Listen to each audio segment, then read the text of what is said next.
Am I the a-hole for putting my foot down and charging rent when my stepdad started trying to tell me what to do in my own house? My stepdad, 55 male, has been married to my mom, 52 female, for about 5 years. They were doing all right but hit hard times and eventually had their house foreclosed on. So they moved in with me, 27 female. They've been living here for about 2 or 3 months now and it's been going okay until last week or so. Also, my stepdad has been working a part-time job but has not had full-time employment since then.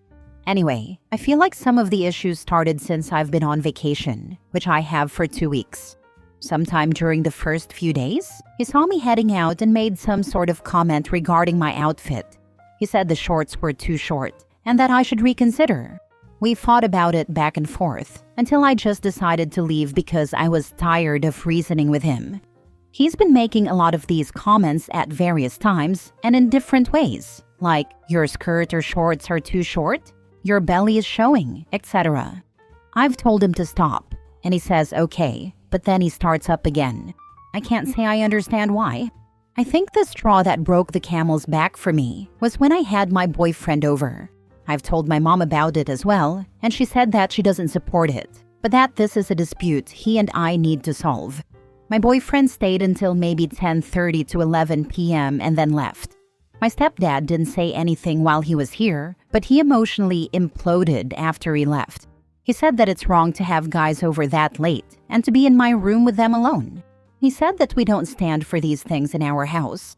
I responded that he can stand for whatever he wants in his house, maybe even in a hypothetical our house, but he can't tell me what to do in my house. I told him that the days of him making unsolicited comments at me need to end. On top of that, I told him that from here on out, I'm charging $400 a month in rent with a month-to-month agreement. Additionally, if he continues to make comments, this agreement is over and he'll be out of the house as soon as I can make it happen. My mom was upset at first, but I was able to calm her down. First, I reminded her that she told me it was up to us to solve this dispute, and this is how I've decided to solve it. Secondly, I told her that since they've been staying for a while, charging rent would make my life a bit easier for as long as he stays. She was a bit more amenable to that second point. My stepdad is just overall quite pissy. He hasn't told my mom or me his thoughts on the arrangement since he yelled at me about it the night of our big argument, but he is just generally ignoring me when he can. Now for the top comments. Not the a-hole. I think your boyfriend needs to come over a lot more. I think you need to assert your dominance over your home each and every day. If they get too comfortable, they won't be incentivized to get their own place. That's actually a good idea. Maybe he should move in, because if the threat of eviction doesn't stop him, maybe seeing my boyfriend will haha. Boyfriend hasn't been over since the incident, but he hasn't made any comments on my clothes at all, so maybe he's improving. Or maybe he just doesn't want to get evicted, who knows. Boyfriend movie night at least twice a week. Friends over for game night once a week, dance party night, etc. Enjoy your house. Now, where to find the friends to make this happen? I do feel like stepdad is making progress towards leaving on his own, but damn, it's slow progress. He hasn't made any comments since, and my mom says he's planning to pay the first rent soon, so I think I'm good for now. Sounds like you found a good solution, not the a-hole. I was initially thinking of evicting them as soon as possible, but I figured that given he's been chill for months, I didn't need to go nuclear right away. My idea with charging the rent is that to an extent it's a punishment, but also a sort of hint that it's my house. Rent doubles every time he gets into your business.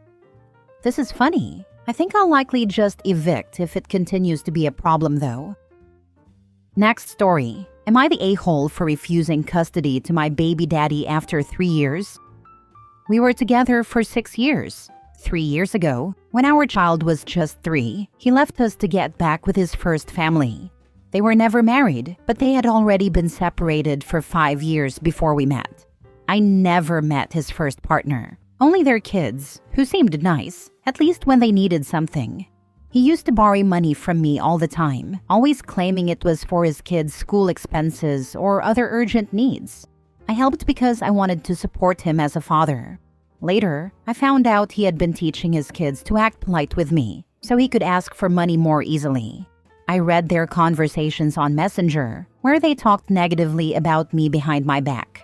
I never confronted him. I just took note of what kind of person he really was. When he left, I moved on and raised our child alone. No financial support, no visits, nothing. Now, after 3 years of complete absence, he suddenly wants custody. Why? Because his first family left him again. According to a mutual friend, he couldn't provide for them, and on top of that, he's been seeing another woman. So now that he has no one, he thinks he can just claim the child he abandoned? Absolutely not. He had every chance to be a father, and he chose not to be. Custody isn't a backup plan for when your other options fail. Some people are telling me I should give him a chance because he's still the father. But where was that father when our child needed him? Nowhere. Am I the a-hole for refusing? Because to me, there is no choice. Not the a-hole. Be sure to document the entire timeline of this, with copies of all conversations for court. But this will go nowhere without him paying the 3 years of child support he owes. Custody isn't a second chance after failing his first family. Document everything, especially his absence and lack of financial support. He doesn't get to waltz back in now that he's alone. He wants custody so he can go after you for child support. Don't give him a chance. He is not still the father. He never was. That's my feeling too. He wants child support. It has to be about money. If he just suddenly wanted to be involved in the child's life, he would be asking for visitation. The fact that he's wanting custody is definitely all about money. Next story. Am I the a-hole for not saving my mother's child from foster care? When I, 24 male, was 16, my dad died in an accident. A week later, my mother moved another guy in and told me she was pregnant. Within 5 months of moving him in, she was married to this guy and had a daughter with him. I quietly moved out days before my 18th birthday and went no contact with my mother, her husband, and their kid. My grandparents, aunts, and uncles all had relationships with them and me, but separately. They asked me once or twice if I'd ever be open to reconciling, and I said no. I went no contact with one of my aunts 2 years ago when she invited me over to her place for lunch and then sprung the fact that she had my mother's other kid there. My aunt said she wanted to give me a chance to have a relationship away from my mother, and I told her I didn't want one. She said it didn't include my mother, and I told her it didn't matter. The kid wasn't someone I wanted a relationship with. I said we might be related, but I didn't care about her. I told my aunt she should have known that, and instead tried to force me, so I was done. She told me it wasn't right to pass up the chance. I said the kid wouldn't want to be around someone who feels like they shouldn't exist, and that's how I feel. Last November, my mother and her husband died, and their daughter went to my grandparents for a couple of weeks. Then she went to a couple of other relatives, but none wanted to keep her and raise her. This is when they wanted me to step up. I said no a million times and warned I'd go no contact with them if they didn't accept my answer. They ended up placing her in foster care and had the caseworker reach out to see if I'd be willing to become her guardian. I explained that I wasn't, and I turned down the chance for contact between us. I said I wanted none. I didn't want any updates, and I didn't want my details shared with her or her future foster or adoptive parents. My mother's family didn't expect me to stand firm on my decision, and they questioned me for weeks before I followed through and went no contact. I was asked how I could live with myself if I didn't feel guilty, and whether I was worried about throwing away the chance for a relationship one day. I was honest with them. I didn't care. I didn't want a relationship. They asked if I'd be okay with her being abused in foster care. I said it wasn't something I'd feel guilty about, and told them that if they were so bothered, they should take her back and leave me alone. It was quiet for a few weeks after I blocked them everywhere. But then a cousin saw me on a night out with some friends and brought it up, and I had to leave because they refused to let it go. My cousin tried so hard to guilt-trip me. The whole family has, really. But I don't feel guilty. I could have taken the kid. I have a second bedroom in my small place. I don't make great money, but I could have made it work. I just don't want to. And the things I said to my aunt before, they're still how I feel. Am I the a-hole for this? I'm curious what unbiased parties will say. Edit to add, for clarification, my mother had an affair while my dad was alive, and they were still married and together when my dad died. She was already pregnant then too, and the affair partner was the father. Not the a-hole. You're not responsible for a child you never wanted a relationship with. Your family had the chance to step up and didn't. Expecting you to isn't fair. You set boundaries, and they ignored them. Don't let guilt-tripping change your decision. That's what I can't understand. None of them could pull together to raise her if that was such a priority for them. But they expected me to, knowing how I felt? I am so uniquely qualified to answer this. Part of my job is tracking down potential guardians for kids in care. It's not unusual at all for half-siblings to decline being involved. Often there's trauma they haven't processed, and it's unfair for anyone to expect you to jump in and raise another traumatized kid. The social worker will focus on the other family members as permanency options, then explore options in communities such as adoption. Don't feel guilty. They know this kid. They are involved with this kid. They can figure out how to support her moving forward. And it's cruel to both of you to plunk a traumatized kid into the home of someone who doesn't want them and has no connection to them. What are you supposed to do when she wants to talk about missing her mom? How awful would that be for both of you? Any family who brings it up should be asked why they don't take her. If they already know her and love her, they are a better choice anyhow. Do not feel guilty. This is not your burden to carry.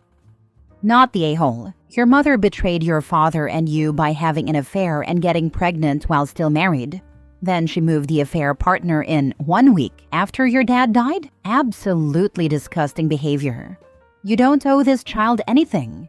Blood relation doesn't equal obligation. Your family trying to guilt-trip you is manipulative as heck. They all refuse to step up themselves, but expect you to sacrifice your life?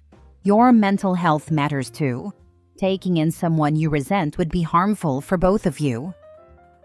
Next story. Am I the a-hole for refusing to acknowledge my half-sibling? I, 22 female, have a half-sister 6 female from my dad's affair. I want absolutely nothing to do with her, my stepmother, or my dad. My mother was battling cancer when my dad decided to cheat. Instead of being there for his wife while she was literally fighting for her life, he was off playing house with another woman. That left me to pick up his slack, driving my mom to appointments, managing her meds, cooking, cleaning, and basically taking care of everything he should have been doing. I was 16. Meanwhile, my dad got another woman pregnant and then expected me to be a loving big sister to the result. I've made it clear since day one that I want no relationship with my dad's child, my stepmother, or my father, beyond what is absolutely necessary. I barely speak to my dad unless I have to, and I haven't spoken a word to my stepmother in years. As for my half-sibling, I do not acknowledge her existence. I don't talk to her. I don't babysit. I don't entertain her attempts to interact with me. If she comes up to me, I tell her to leave me alone and go back to whatever I was doing. I'm not mean to her, don't yell or insult her, but I refuse to engage. I treat her like a stranger's child. My father and stepmother hate this. They've spent years trying to force a relationship. They push my half-sibling toward me constantly, telling her she has a big sister who loves her but is just a little confused. I don't love her. That family is everything. If that were true, he wouldn't have cheated. That her big sister wants to be in her life? I don't. They try to shove her in my face every holiday, every visit. I've told them straight up, I don't care. She is nothing to me. She's just a kid I don't know, and I don't want to be around. The more they push, the more I dig my heels in. For contrast, I have an older brother, 27 male, and I am a very involved aunt to his kids. I love them to pieces, take them to family-friendly activities, and babysit them for free regularly when my brother and sister-in-law need a break. My father's side calls me a hypocrite for this, but I don't care. My nephew and niece are a family. My father's kid is not. My brother has cut my father's side off completely and has said he'll support me if I do the same. It's clear to everyone that once my grandparents pass, they're the only reason I still have some minimal contact. I'm cutting my father off for good. He'll be just a bad memory, and I feel nothing about it. No money, no guilt trip will ever be worth talking to the man who destroyed my teenage years by making me essentially take on the role of my mom's spouse for 4 years, when I should have been allowed to just be a kid. My stepmother recently confronted me saying I'm cruel and that it's not my half-sibling's fault how she was conceived, that she's an innocent child who just wants a sister. My father backed her up, calling me heartless. Other relatives have chimed in, saying I should be the bigger person, that I'm holding on to too much hate, and that I'm punishing a child for my father's sins. But I don't want to be the bigger person. I don't want anything to do with my father's new family, and I don't care if that makes me a B.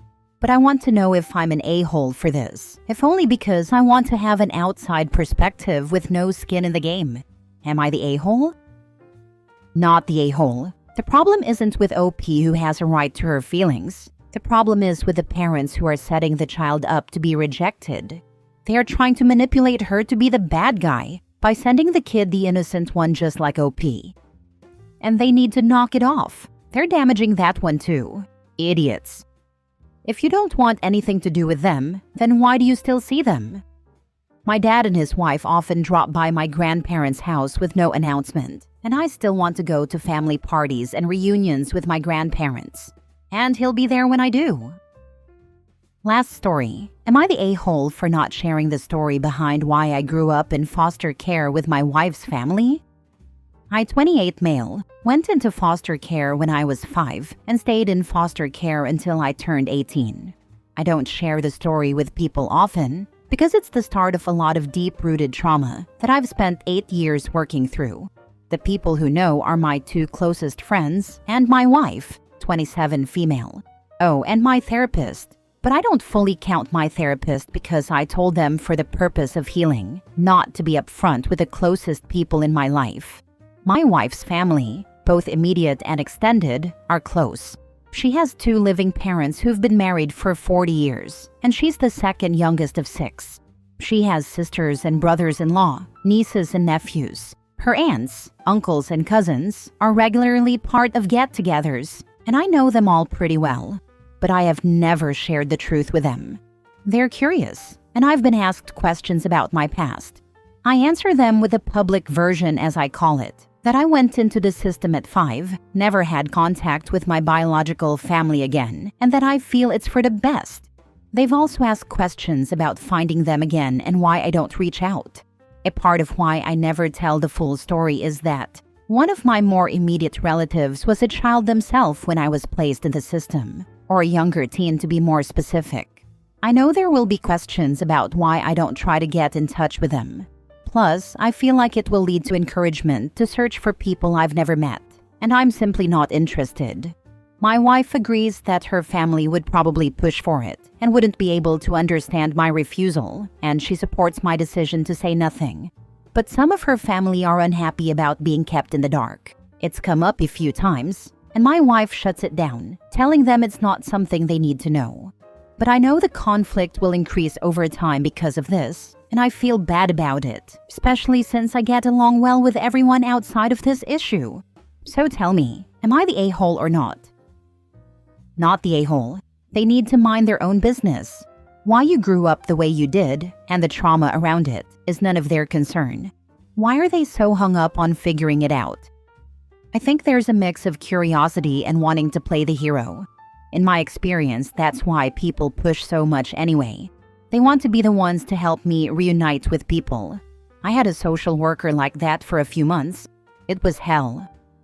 Help you reunite people you have no interest in reuniting with? They sound real fun. They should use their savior complex elsewhere. That social worker was taken off my case for that reason. Reached out to the formerly minor relative when I was a teenager and tried to push reunification. Their feelings hadn't changed about me, and it was fun hearing about that. Not the a-hole. Damn. People really do like to be in other people's business, don't they? You do not owe them an explanation or your life story. Please keep asserting those boundaries. They do. A small part of me gets being curious, but I can't imagine pushing like some of them have.